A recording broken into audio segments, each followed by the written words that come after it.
할렐루야. 예, 하나님께서 은혜 가운데 우리의 삶을 복되게 또 평안하게 인도해 가시기를 소원합니다. 우리 새해를 맞아서 우리가 하나님 앞에 회개하고 또 하나님 주시는 은혜를 누리고자 하는 마음으로 한 주 한 주 주의 말씀을 듣습니다. 우리가 지난 한 해 동안 코로나로 굉장히 힘들었고 또 우리 신앙적인 생활에 있어서 굉장히 불편하고 어려운 점이 많았고 또 여러 가지 이유로 인해서 교회가 또 목회자들이 성도들이 세상으로부터 손가락질 받는 이런 일들을 우리가 지금 경험하고 있습니다.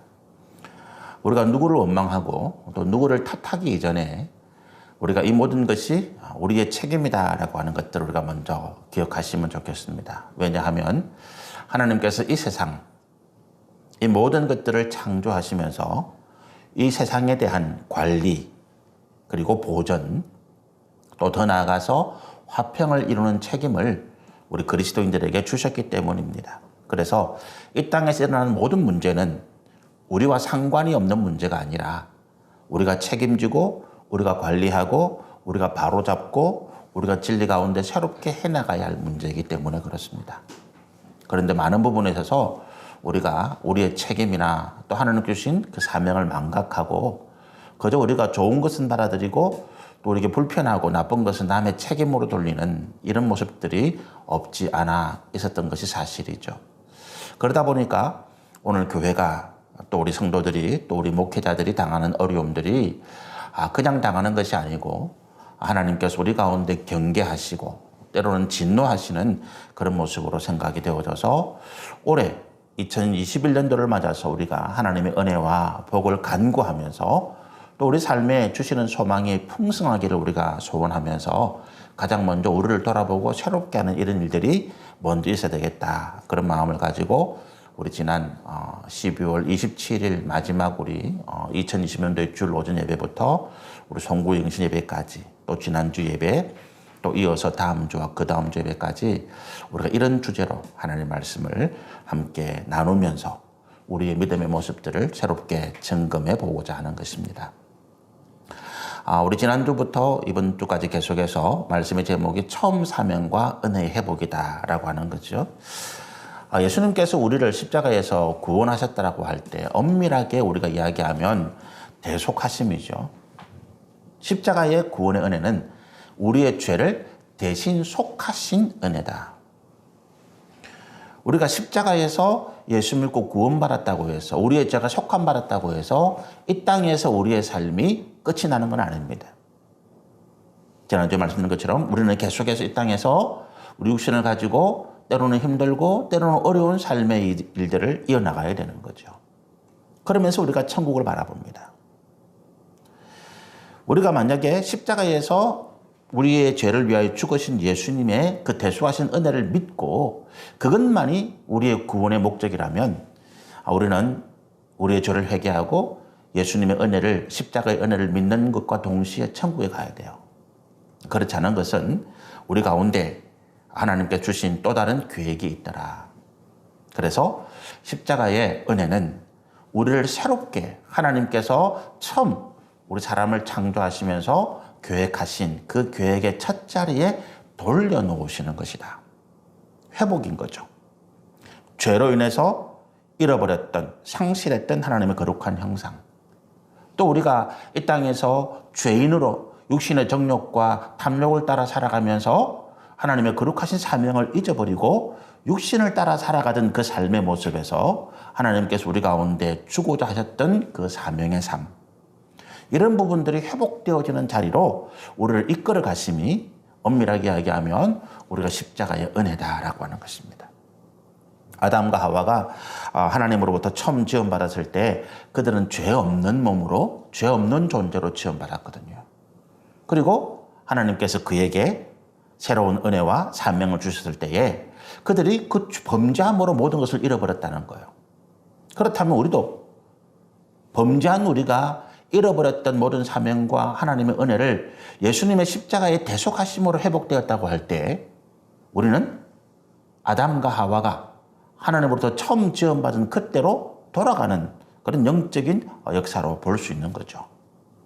그래서 예수님께서 로마서에 표현되기를 두 번째 아담이다. 첫 번째 아담이 죄로 인해서 실패했던데 예수님이 이 땅에 인간의 몸을 입고 오셔서 두 번째 아담으로 우리 가운데 새롭게 하나님 주시는 그 사명 가운데 설 수 있는 하나님의 백성으로 서시는 그 길들을 열어놓으신 거죠. 그렇게 우리가 말씀을 이해하시면 좋겠습니다. 그러면 하나님께서 우리를 예수님의 대속의 은혜를 통해서 다시 세우고자 하시는 그 계획과 또 하나님의 은혜의 자리가 어디냐? 창세기로 돌아가야 되는 거죠. 창세기 1장 우리가 오늘 읽었던 26절에서 30절 말씀에 하나님께서 그 처음 계획하심과 우리 가운데 주신 사명의 모습들이 있더라라고 하는 겁니다. 우리가 하나님의 은혜와 복을 받기를 원합니다. 그죠? 이게 나쁘다고 말씀드린 적이 없어요. 저는 적극적으로 구하라. 지난주에도 그렇게 말씀드렸는데 우리가 적극적으로 구하고 간구해야 됩니다. 기도하지 않는 것 죄예요. 특별히 사무엘은 자기가 그 백성들을 위해서 중보하는 그런 사명을 가지고 있을 때에 백성들의 죄를 감당하고 백성들이 믿음 가운데 바르게 살아갈 수 있도록 기도하는 이것들을 쉬는 것을 그는 죄라고 고백했거든요. 이게 사명이기 때문에 그렇습니다.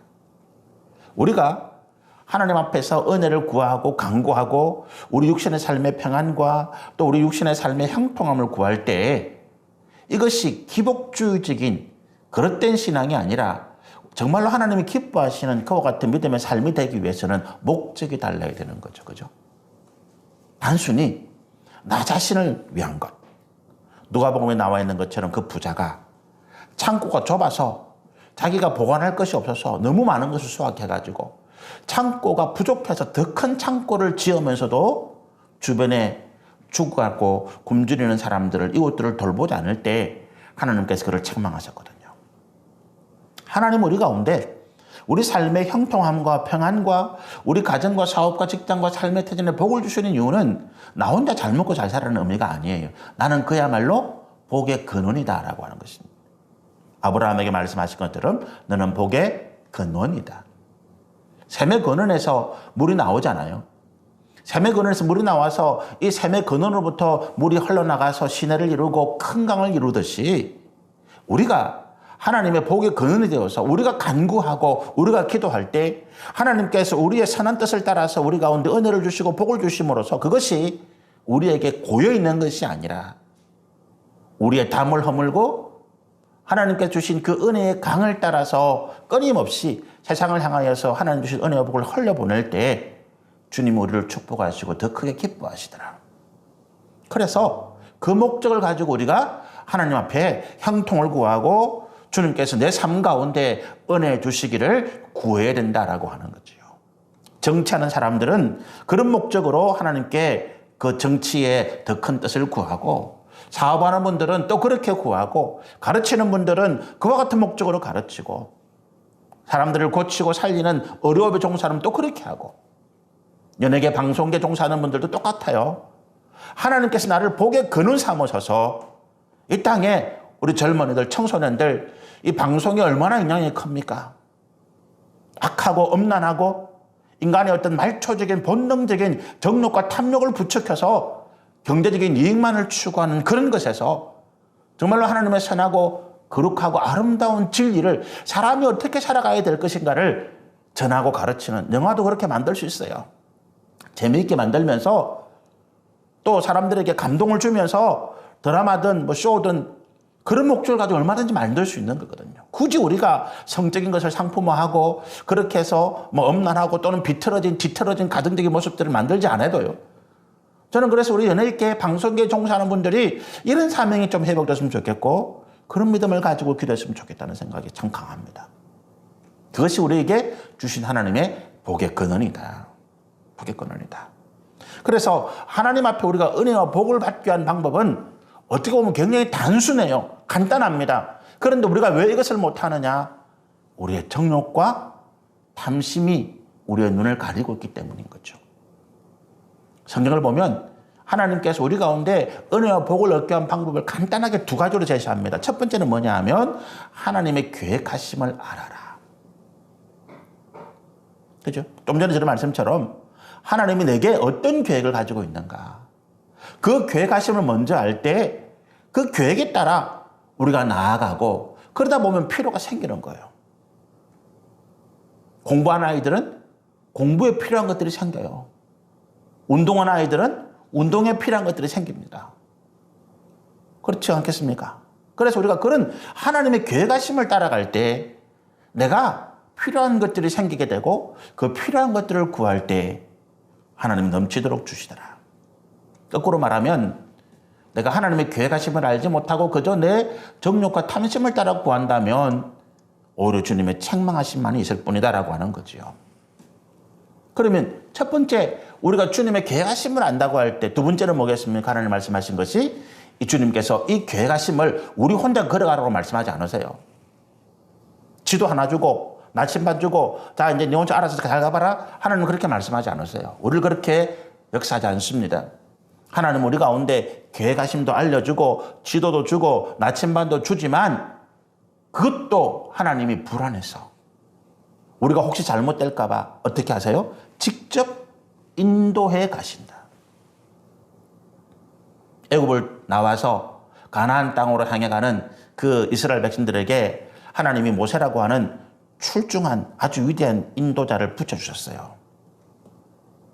그것도 불안해서 성경을 보면 하나님이 낮에는 구름 기둥으로 밤에는 불 기둥으로 직접 그들과 함께 하시면서 인도해 가시더라. 그럼 우리에게는 지금 구름 기둥 불 기둥이 없을까요? 그거보다 더 좋은 게 있잖아요. 구름 기둥 불 기둥보다 훨씬 더 좋은 분 성령이 우리와 함께 하시면서 우리를 세밀하게 인도해 가시더라. 세밀하게. 우리가 기도하고 내가 믿음으로 좀 이렇게 바르게 살아갈 때는 그런 못 느끼세요? 내가 미처 준비하지 못했는데 내 앞에 뭔가 길이 예비돼 가지고 내가 필요할 때마다 길이 열리듯이 착착착착 뭔가 저는 그것을 순적하다라고 표현합니다. 미리 열렸을 필요가 없는 거예요. 운전하다가 가보면 우리가 창원도 같은 달려갈 때 저 앞에는 빨간불이 돼 있어요. 그런데 내가 가까이 가면 그게 파란불로 바뀌는 거예요. 미리 파란불 될 필요가 없어요. 미리 파란불 되면 다른 사람 불편하니까 내가 갈 때 파란불로 열리면 되는 거예요.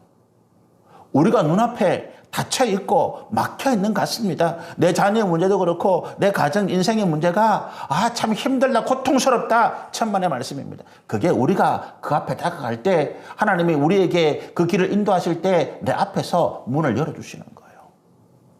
눈으로 보기에는 닫힌 것 같이 보이지만 눈으로 보기에는 막힌 것 같고 참 올 한 해 정말 힘들겠다 고통스럽겠다 천만의 말씀입니다.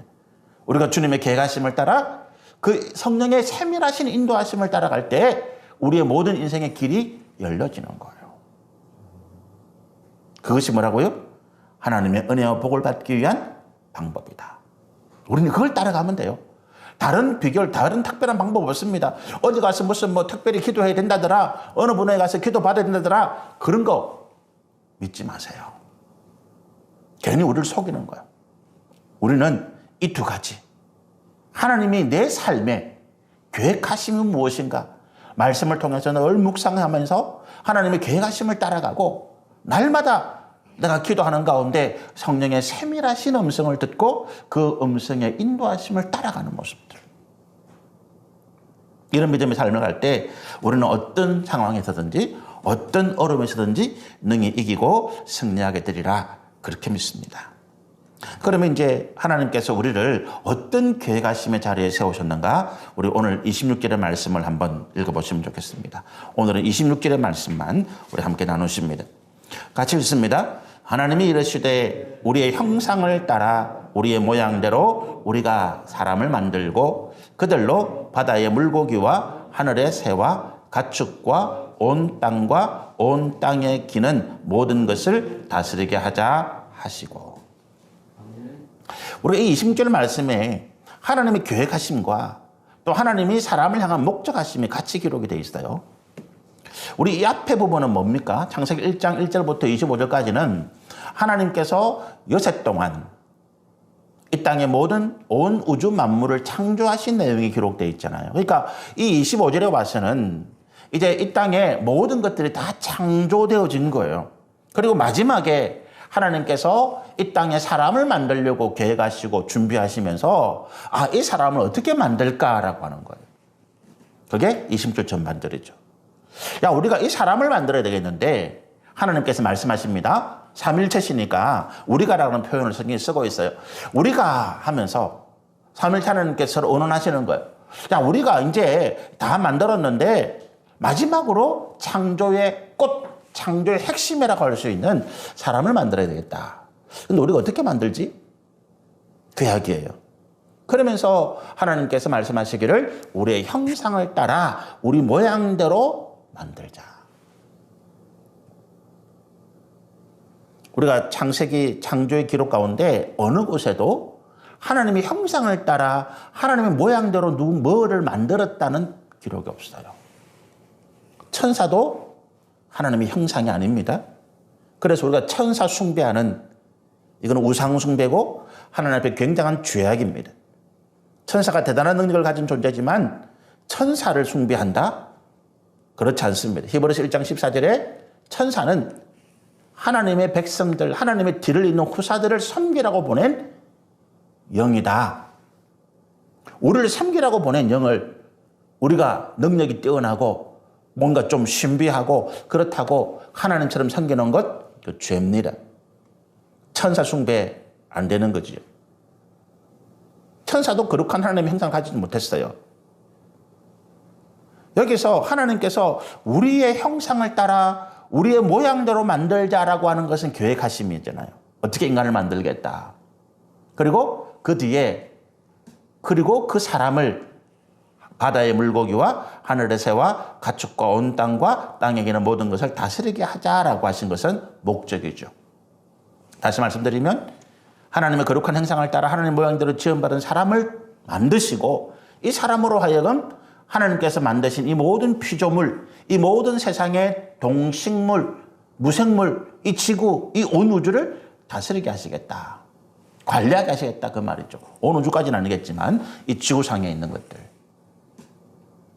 그러니까 제가 처음 서두에 말씀드린 것처럼 오늘 이 세상 가운데 역병이 돌고 경제적인 어려움, 전쟁, 기근, 그리고 여러 가지 환경의 문제, 사회적인 어떤 문제들, 정치적인 문제들, 경제적인 어떤 어려움들, 이게 우리와 상관이 없는 문제라고 말할 수 없는 거잖아요. 우리 이 말씀 보면 하나님께서 하나님의 백성들에게 거룩한 하나님의 형상과 거룩한 하나님의 모양을 주시고 이것들을 다스리도록 하셨는데 결과가 지금 잘못됐어요. 하나님 책임입니까? 정치인들의 책임일까요? 우리의 책임이라고 하는 거예요. 우리가 구약 성경에 이스라엘 백성들의 그 기록들이 역사가 기록되어 있습니다. 그게 큰 흐름이 있어요. 이 땅을 통치하는 자들이 왕으로 하나님의 어떤 권세와 어떤 능력을 위임받아서 왕이 세워져요. 그런데 왕의 통치가 잘못되어져서 전쟁이 일어나고 기근이 나고 전염병이 돌고 어려움이 생길 때 거기에 대해서 누가 책임을 가지고 기도합니까? 왕이 기도 못할 때, 왕이 잘못했을 때 그 문제를 가지고 기도하는 사람들은 하나님께 세우신 영적인 지도자들이에요. 그들이 제사장이고 그들이 선지자인 것입니다. 베드로전서 1장 29절에 1장 9절에 2장 9절입니까? 너희는 왕 같은 제사장이다. 거룩한 나라다. 주님이 그렇게 말씀하시잖아요. 이 땅의 모든 문제는 우리의 책임이다. 그래서 저는 뉴스를 상세하게 봅니다. 뉴스를 참 많이 보는데 뉴스를 보면서 그냥 이렇구나. 정부가 잘못했구나. 어디가 잘못됐구나. 그런 것이 아니라 그 문제를 가지고 기도합니다.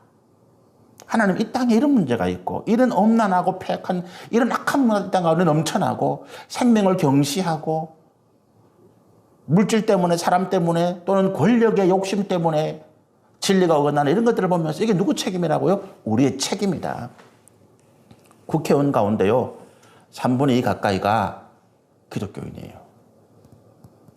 국회의원 가운데 3분의 2 가까이가 개신교, 기독교든 천주교든 좌우지간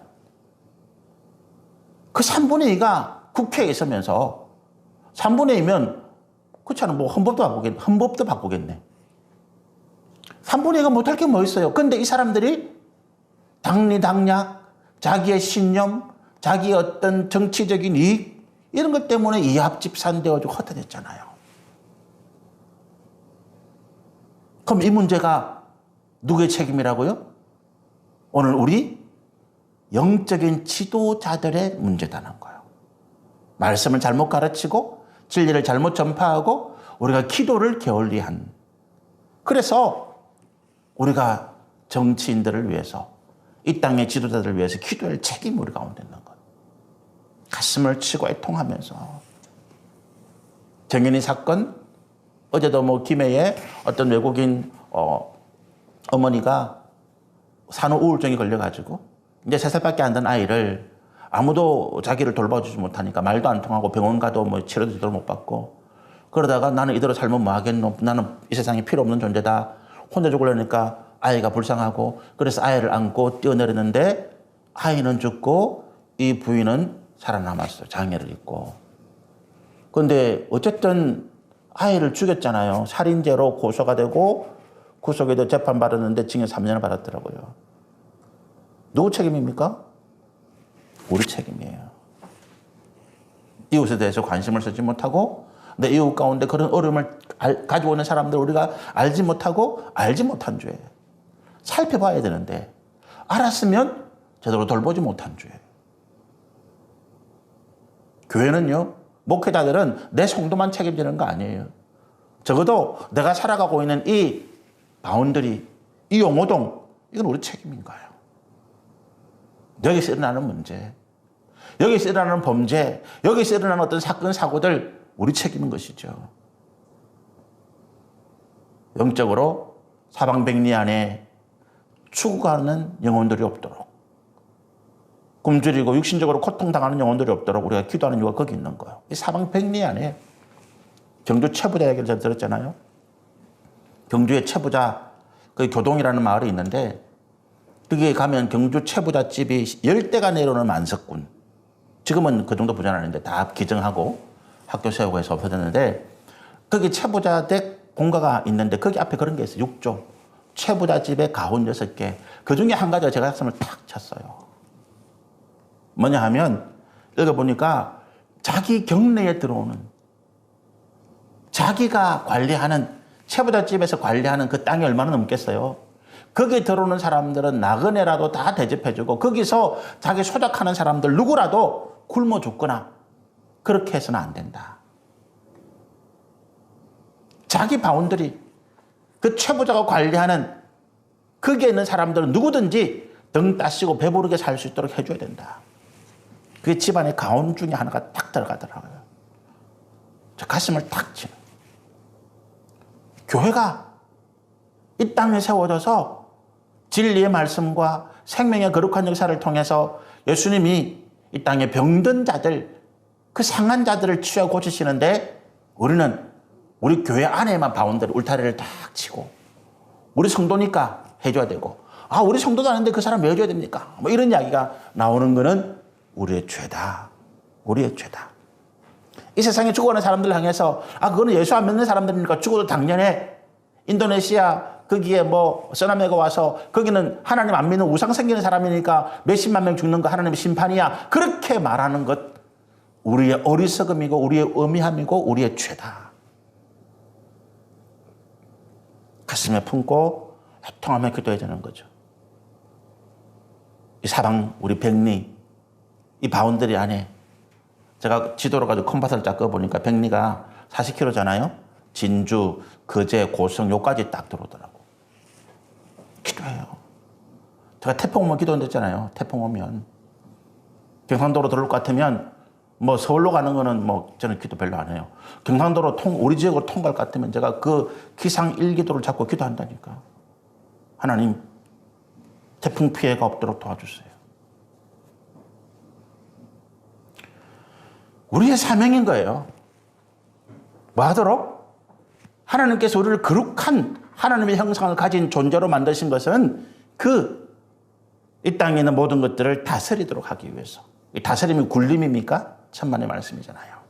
섬김입니다. 그죠? 섬김입니다. 우리가 그런 어떤 마음을 가지고 말씀을 좀 더 구체적으로 살펴보시면 좋겠습니다. 하나님의 계획하심이 하나님의 형상을 따라 창조하셨다라고 할 때, 그럼 하나님의 형상이 도대체 뭐냐? 우리가 많은 성경을 통해서 대부분 이제 아시죠? 이게 하나님 형상이라고 하는 것은 하나님께서 눈 두 개, 코 두 개, 우리처럼 이런 모양을 가지고 계신 것이 아니라 하나님의 형상은 하나님이 가지고 계신 성품에 대한 말씀이다. 그러면 이 땅에 오신 예수님이 왜 우리 인간의 몸 똑같이 우리처럼 눈 두 개, 코 있고 이렇게 됐느냐? 그럼 원래부터 하나님이 그런 모습이 아니냐? 어떤 신학자 그런 이야기를 해요. 그래서 우리가 성자 예수께서 인간의 몸을 입고 오시기 때문에 하나님도 우리 똑같은 모습이 아닐까? 그건 굉장히 저는 어리석은 생각이다라고 생각을 했어요. 왜냐하면 거꾸로예요. 우리가 영이신 하나님을 이해하도록 하기 위해서 영이신 주님이 낮은 육신을 입고 낮아지신 거지. 그렇잖아요? 원래 예수님이 우리 몸을 가지고 계신 건 아니다. 그렇죠?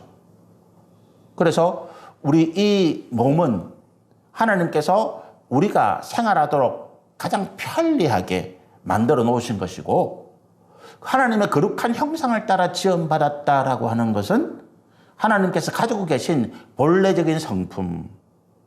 하나님은 영이시지만 인격이 있다고요. 이 인격이라고 하는 것은 성품이잖아요. 그죠? 그러니까 하나님은 영이시지만, 육은 아니시지만 하나님은 사랑이라고 하는 것, 공의라고 하는 것, 화평이라고 하는 것, 긍휼, 자비, 그리고 거룩이라고 하는 이런 하나님의 본래적인 속성, 성품이 있단 말이죠. 그것들이 우리 가운데 나타나도록 하셨다. 그러니까 다른 어떤 동물에게는 이런 것이 없는 거지요. 없습니다. 목사님 다른 동물도 사랑하고 그러던데요. 그건 본능. 다른 짐승들이 음이나 아비나 이런 부모라고 표현하죠. 그렇네요. 음이나 아비가 다른 짐승의 어떤 새끼들을 돌보는 것은 본능. 그리고 그 새끼가 자라나면 어떻게 합니까? 빠이빠이지. 독립이지. 그 다음에는 서로 경쟁이에요. 사자도 그렇잖아요. 수사자는 이게 새끼가 나면 2살 되면 덩치가 커져요. 그죠? 어른 성체가 된다고요. 그러면 자기 아비 사자와 경쟁 관계가 되기 때문에 쫓아내버리는 거예요. 그 무리에서. 수사자는 무리에서 딱 한 마리 또는 2마리 다른 놈. 그리고 암사자는 사장 다 하고 새끼를 낳고 키워야 되기 때문에 암사자는 얼마든지 자기 무리에 둬요. 본능입니다. 사랑? 다른 짐승들끼리 먹이 잡아놓고 공정하게 나누고 이런 거 있습니까? 힘센 놈이 제일 먼저 먹지. 짐승의 세계는 그런 게 없어요. 그런데 사람은 내가 힘들어서 뭔가를 했다 하더라도 나눌 때는 약한 자를 먼저 나누어요. 우리나라에도 좀 그런 게 참 많아졌지만 미국이나 유럽 같은 데 보면 어떤 재난이 나고 사고가 났을 때 위험을 피할 때 가장 먼저 누구부터 구해냅니까? 노약자, 어린이, 여자부터 구해낸다고요. 우리나라 같으면 옛날 같으면 어떻게 하겠습니까? 힘센 내가 먼저 빠져나와야지. 그런데 그렇지 않다고요. 생명의 경각에 달린 순간에도 공의라는 게 있다고요. 그 공의의 가치가 뭐라고요? 노약자, 힘없는 사람들, 여자들, 어린아이들, 이들을 먼저 구해내고자 하는 것입니다. 나와 상관이 없어도.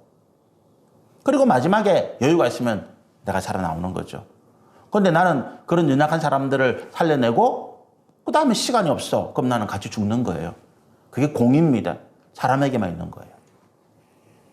하나님의 거룩한 형상이 그렇습니다. 이 땅이 왜 무법천지가 안 되고 짐승의 세계는, 정글의 세계는 그야말로 약육강식입니다. 그죠? 힘센 놈이 최고예요. 거기에는 다른 게 없어요. 힘의 논리. 강한 놈이 약한 놈을 잡아먹습니다. 이 세상에도 그런 게 보입니다. 분명히 그런 게 있어요. 짐승 같은 그런 정욕과 탐욕에 살아가는 모습들이 분명히 보입니다. 그러나 하나님의 공의가 우리 가운데 있기 때문에 법으로서 막아놓습니다. 그게 공의. 하나님의 공의가 이 땅의 힘의 논리를 막아놓습니다. 약자의 권한 살려놓고 있습니다. 그래서 지금 우리나라도 굉장히 이런 하나님의 공의가 살아나는 추세입니다. 저는 굉장히 그걸 고마워 감사하고 있습니다. 특별히 우리 장애인들, 또 병든 사람들, 또는 우리가 아무런 생활 대책이 없어서 그냥 살아가는 사람들. 옛날에는 그런 사람들 굉장히 경멸했습니다. 아니 일도 안 하면서 정부에서 주는 거 받아먹는 거 죄인 취급했습니다. 그러나 지금은 그렇지 않더라는 거예요. 여러 가지 사회 안전망이 있어서 내가 일을 안 해도, 일을 못 해도 정부에서 주는 어떤 최소한의 어떤 그런 수입을 가지고 살아갈 수 있도록 자꾸 해주고 있습니다. 뭐 성폭행범으로 풀려난 어떤 안산에 있는 조모 씨, 그분이 내가 취직도 못하고 내가 이렇게 돼가지고 전과자 이런 범죄 때문에 아무도 나를 취직시키려 하지 않는다. 나는 먹고 살 길이 없다. 그래서 안산시 그 시청에 가가지고 나를 생활보호대상자로 지정해달라. 그 뉴스에 보니까 그분이 생활보호대상자로 지정되면 한 달에 한 120만 원 정도 받는다 그러더라고요. 주변에서 발끈하는 거죠. 우리 세금으로 저런 범죄자를 먹여 살려야 되나? 그 사람은 그 죄에 대한 대가를, 뭘 악한 죄입니다만은, 그런 엄밀하게 말하면 그런 사람들도 보호해주는 것이 공입니다. 죄에 대한 대가를 치르고, 그가 아직 다른 죄를 지은 사람이 아니잖아요. 과거의 죄 때문에, 그러나 과거의 죄로 인해서 물론 피해자는 남아있지만, 그러나 그 사람의 인격으로 보면 그렇게까지 매도될 건 아닌 것 같고요. 어쨌든 그 사람은 살아야 되니까. 제 말을 듣고 조금 화가 나실 분들도 혹시 계실지 모르지만 그렇더라는 거예요. 피해자 인권도 우리가 살리고, 또 가해자도 그와 같이 죄의 대가를 치르고 나오면 전과자지만 과거에 악한 죄를 지었지만 그러나 또 삶은 살아야 되니까. 우리가 그렇지 않습니까? 우리가 하나님 앞에 영적으로 우리는 정말로 죽을 수밖에 없는 죄인이었다. 그런데 우리도 이렇게 살아가고 있다. 하나님 은혜로. 하나님의 공의와 사랑하심이 균형을 맞추고 있는 겁니다. 이런 성품이 우리 가운데 있더라. 그래서 하나님께서 우리 가운데 이 하나님의 은혜의 성품을 주셨는데, 근데 우리가 한 가지 기억할 게 뭐냐 하면 거룩이라는 단어가 있잖아요. 이 거룩이라는 단어는 하나님께만 쓰이는 겁니다. 절대로 다른 피조물이 나눠주지 않습니다. 천사를 보고 거룩하다 하지 않습니다. 천사는 하나님을 거룩하다고 찬양합니다. 인간을 보고 거룩하다고 하지 않습니다. 목회자들을 보고 거룩한 목회자 이렇게 말하면 안 됩니다. 하나님을 모독하는 행위입니다. 거룩이라는 단어는 하나님께만 쓰는 겁니다. 하나님의 어떤 임재가 나타날 때 거룩 이런 표현이 나타납니다. 그런데 하나님께서 성경을 통해서 우리 가운데 내가 거룩하니 너희도 거룩하라는 표현을 씁니다. 그 말씀은 우리를 거룩한 존재로 만드셨다 이런 표현이 아니라 우리가 속죄하고 대속한 은혜를 받아서 성결하게 되었을 때에 하나님께서 성결한 우리 가운데 임하심의 상태. 지금 우리가 여기에 하나님이 임하시고 계십니다. 성령이 임하십니다. 그래서 우리가 여기 어떻다고요? 거룩한 공동체, 거룩한 예배의 자리라고 하는 것입니다. 하나님이 임하여 계시더라. 이 자리에. 그럼 우리가 예배 시간 아니고 그냥 다른 용도로 이걸 쓴다. 거룩함이라는 말은 빼지는 거죠. 그래서 우리로 하여금 거룩하라고 할 때 하나님께서 우리와 함께 계시도록, 우리와 함께 하시도록 우리가 성결한 상태를 유지할 것을 요구하는 말씀이 너희도 거룩하라라고 하는 말씀인 것입니다. 자, 그런데 우리가 한 가지 중요한 것이 있습니다. 우리가 하나님을 섬길 때에 하나님께서 우리 가운데 하나님을 예배하도록 말씀하셨기 때문에 우리가 하나님을 예배하는 데 있어서 그 대상물이 있어야 됩니다. 그죠? 근데 사람들이 눈에 보이지 않는 것에 대해서는 소홀히 여기고 쉽게 잊어버립니다.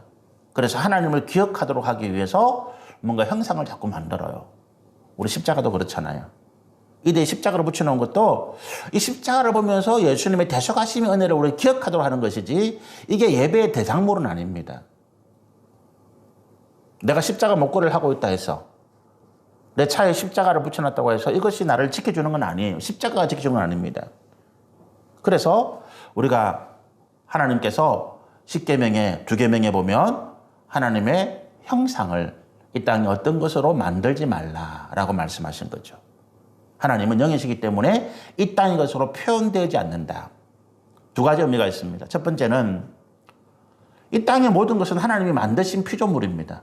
그것이 아무리 좋아 보이고 그것이 아무리 깨끗하고 위대해 보여도 그거를 가지고 이 땅의 피조물의 형상을 가지고 하나님의 모습을 표현하는 것은 창조주신 하나님을 모독하는 죄악입니다. 안 된다. 두 번째는 사단이 자꾸만 우리로 하여금 그릇된 믿음의 길로 인도해 가려고 할 때 이 형상을 이용합니다. 말씀드린 것처럼 내가 뭔가 좀 불안하다. 그럴 때 저도 그런 걸 한 번씩 한 적이 있습니다. 심리적으로 굉장히 불안해하는 분이 계실 때 제가 그분을 찾아갈 때 제가 십자가 목걸이를 하나 하고 갑니다. 그리고 같이 기도하면서 그 십자가를 지고 같이 기도하면서 제가 그 십자가를 전해주고 옵니다. 불안할 때 이 십자가를 가지고 같이 기도해라. 근데 그거는 심리적인 어떤 하나님이 함께 하신다는 어떤 위안거리지 그 십자가가 능력이 아닙니다. 우리가 형상의 마음을 뺏겨서는 안 된다. 어떤 것이든지 형상을 놓고 그거를 숭배해서는 안 된다. 그래서 우리가 하나님의 거룩한 형상을 가진 인간의 모습이 이 땅 가운데 나타나게 하신 것은 어떤 의미를 가지고 있느냐? 우리로 하여금 눈에 보이지 않는 하나님의 형상을 눈에 보이는 거룩하신 모습으로 표현하도록 하는 것입니다. 우리에게 하나님의 거룩한 모습이 있다라고 할 때 이것이 어떻게 세상으로 나타납니까? 내가 십자가를 보여주고 하나님의 무슨 형상을 보고 이게 하나님이라고 하는 것이 아니고 하나님은 말씀이시잖아요. 하나님의 거룩한 성품이 우리 가운데 있다고 그랬잖아요. 그래서 우리가 세상에 하나님의 이름으로 예수의 이름으로 사랑을 나누고 섬기고 봉사하고 주의 말씀을 전하고 우리가 선한 역사를 감당해 나갈 때 사람들이 우리를 통해서 하나님을 보게 되는 것입니다. 우리가 세상에 나가서 사람들에게 선한 행위를 해주고 사람들을 도우고 섬기는 이 모든 것들이 내 의도, 내 자의, 내 어떤 목적이 아니라 내 안에 하나님의 거룩한 역사를 통해서 한다고 우리가 할 때 사람들은 우리를 통해서 하나님을 보게 되더라라고 하는 거죠. 황수관 박사님 돌아가신 이야기를 한번 전해드린 적이 있습니다. 이 말씀을 드리고 오늘 여기까지 말씀을 나누고 계속해서 우리 26절의 나머지 말씀과 또 27절, 28절의 말씀들은 다음 주에 하나님의 계획의 목적이 뭐냐, 우리 인간을 위한 목적이 뭐냐는 말씀을 우리 나누려고 합니다. 자, 우리가 어떻게 하나님의 사랑을, 하나님을 나타내 보이는 것이냐. 그 황수관 목사님이 간증할 때 이런 이야기를 했거든요. 자기가 처음 예수를 믿고 연세대학교 그분이 병원에서 이제 연세대학교 의과대학에서 교수로 했을 때 그분이 예수를 믿고 너무너무 좋아서 나도 이 예수님을 전하고 싶은데 방법이 모르겠다. 나는 말도 잘 못하고. 그런데 자기가 의과대학 교수이기 때문에 병원 환자들을 이제 찾아볼 수 있고 병원에 있는 어려운 사람들을 돌볼 수 있으니까 내가 이 사람들에게 죽이라도 한 것 사줘야 되겠다. 그래서 자기와 아무 상관이 없는 사람들에게 죽을 사가지고 그분들을 찾아봤다는 거예요. 아이고, 황수관 교수님께서 어쩐 일이십니까? 제가 죽 한 그릇 대접하러 왔다고. 감사하다고. 한 번이 아니고 두 번이나 계속 해주니까 그분들이 어느 날 황수관 박사님 이렇게 물었다는 것입니다. 도대체 박사님 저에게 원하는 게 뭡니까? 교수님이 맨날 저에게 이 죽 사들고 오는데 제가 너무 미안하다. 내가 뭔가 교수님에게 뭔가 좀 보답하고 싶은데 교수님에게 뭐 필요합니까? 내가 뭐 해드리면 되겠습니까? 그때 이분이 이야기했다는 거예요. 내가 예수 믿고 나니까 너무 좋아서 예수님의 은혜와 사랑에 너무 감사해서 당신 이렇게 한다. 당신도 교회 나가서 예수 믿었으면 좋겠다. 그 말에 그분이 이렇게 대답했다는 거 아닙니까? 나도 황수관 박사님이 믿는 예수님 믿고 싶습니다. 내가 나와 함께 일하는 직원이든 이웃 사람이 누구에게든지 간에 악으로 악을 갚지 아니하고 예수의 이름으로 물 한 그릇 떠주는 예수의 이름으로 선한 대접을 해줄 때 하나님이 역사하시더라. 나도 당신이 믿는 예수님, 나도 당신이 다니는 교회 나가고 싶습니다. 그것이 오늘 하나님께서 우리 가운데 거룩한 형상을 주신 첫 번째 이유다. 다른 이유는 다음 주에 또 말씀 나누기로 하시고요. 우리가 오늘 그 첫 번째 이유만 기억하시면 좋겠습니다. 나는 거룩한 하나님의 형상을 가지고 있는데 하나님께서 왜 나에게 이런 거룩한 형상을 주시느냐. 하나님의 계획하심이 뭐냐. 세상 가운데 하나님을 나타내도록 하십니다. 나를 보고 사람들이 저기 있는 김 집사, 저기 있는 누구 보니까 저기 있는 정 목사, 저기 있는 손 사모 보니까 하나님이 살아계시는 것 같다. 그 말을 우리가 들어야 된다는 거예요. 그것이 하나님의 거룩한 형상이 우리 가운데 있는, 하나님이 죄 가운데 죽을 수밖에 없는 우리를 다시 살리셔서 예수님의 생명으로 대속하셔서 우리를 이 땅에 살아가게 하신 첫 번째 이유가 여기 있다는 거예요. 나는 하나님의 거룩한 형상, 하나님의 살아계심을 이 세상에 나타내 보이는, 하나님 어디냐? 비웃는 사람들. 하나님 살아계심 한번 보여줘. 내가 믿을게. 이렇게 말하는 사람들. 아이고 너가 하나님 믿는다면서 교회 다닌다면서 그렇게 행동하나? 이렇게 비웃는 사람들에게, 그래, 우리가 그동안 잘못한 것을 스스로 회개하는 가운데 하나님, 내가 거룩한 하나님의 형상이 회복되어졌는데 이 형상을, 이 거룩하신 하나님을 세상에 나타내고 싶습니다. 우리 같이 한번 기도하시겠습니다.